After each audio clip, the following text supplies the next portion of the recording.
শিখিয়ে দেবো। আপনার কোনো টাকা খরচ করে মেডিকেল টেস্ট করা লাগবে না।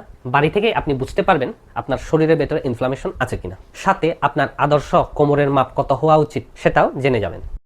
মাঝে মাঝে এমন মানুষ অসুস্থ হয়ে পড়েন যাদেরকে বাইরে থেকে দেখতে হেলদি আর ঠিকঠাক লাগে। প্রায় সময় এই অসুস্থতার কারণ শরীরের ভেতরে ইনফ্লামেশনই হয়, যার কারণে কোলেস্টেরল, ডায়াবেটিস আর হার্ট রোগের ঝুঁকি বেড়ে যায়। জেনারেলি যেসব মানুষ মোটা তাদের ক্ষেত্রে তো এই ইনফ্লামেশনটা থাকে, কিন্তু একটা জিনিস আছে toffee, thin outside fat inside, মানে তাদেরকে পাতলা লাগে বাইরে থেকে দেখতে আর মোটা হয় ভিতর থেকে। এসব লোকের বাইরের শরীরে ফ্যাটগুলো তেমন একটা জমে না, তাদের ফ্যাটগুলো জমে হচ্ছে শরীরের ভেতরের অঙ্গে, যেমন লিভার, হার্ট, লাংস, কিডনি, পেটের নাড়িভুঁড়ি, যেগুলোকে ভিসেরাল ফ্যাট বলা হয়। এই কারণে তাদের পেট কিন্তু ফুলে যায়। এসব লোকের কোলেস্ট্রল টেস্ট করলে কোলেস্ট্রল বেশি থাকে। আমাদের শরীরে এইরকম ইনফ্লামেশন আছে কিনা আজকে এমন একটা টেকনিক শিখিয়ে দেবো, আপনার কোনো টাকা খরচ করে মেডিকেল টেস্ট করা লাগবে না।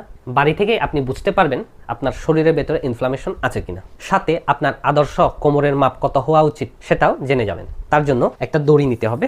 দড়িতে আপনার হাইট মাপতে হবে।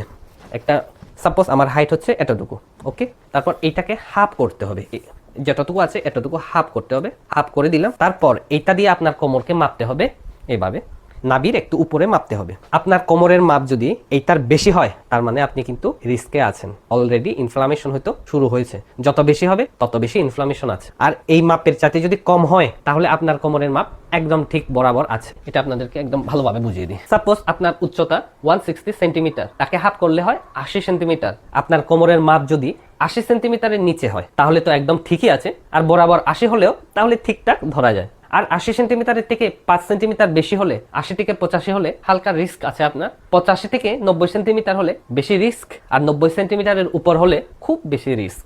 একইভাবে আপনার উচ্চতা যদি 180 সেন্টিমিটার বা 190 সেন্টিমিটার হয় তাকে হাফ করবেন, মেপে দেখবেন। যাদের কোমরের মাপ অতিরিক্ত বেশি হয়ে যাচ্ছে তারা মিষ্টি ও শর্করা জাতীয় খাবার একদম কমিয়ে দেবেন। বাইরের fast food, junk food, processed food এসব খাবার বন্ধ করে